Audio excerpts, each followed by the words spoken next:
2 ദിവസം മുൻപ് മണിയൻപിള്ള രാജു എന്ന നടൻ ഓടിച്ചിരുന്ന കാറിൽ ഒരു ബൈക്ക് വന്നിടിച്ച് ഒരു വാഹനാപകടമുണ്ടായി.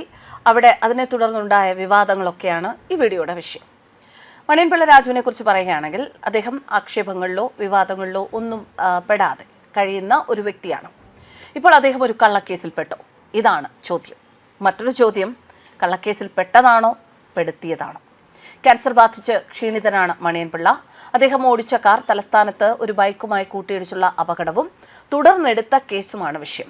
അപകടത്തിൽപ്പെട്ട് പരിക്കേറ്റ ആളുടെ ബന്ധു ഏഷ്യാനെറ്റിലെ ജീവനക്കാരൻ എന്നാണ് പറയപ്പെടുന്നത്. എന്തായാലും അപകടമുണ്ടായി, മിനിറ്റുകൾക്കുള്ളിൽ മാധ്യമ സ്ഥാപനത്തിന്റെ സമ്മർദ്ദമുണ്ടായി. ആ സമ്മർദ്ദം മൂലം പോലീസ് FIR ഇട്ടു. ഇതുമായി ബന്ധപ്പെട്ട് ഇപ്പോൾ ചലച്ചിത്ര രംഗത്തെ, സിനിമാ രംഗത്തെ ഒരു പ്രമുഖനായ ഒരാൾ കർമ്മ ന്യൂസിലേക്ക് അയച്ച ഒരു കത്ത്. ആ കത്താണ് ഈ വിഷയത്തിന്റെ ഗൗരവം കൂട്ടുന്നത്.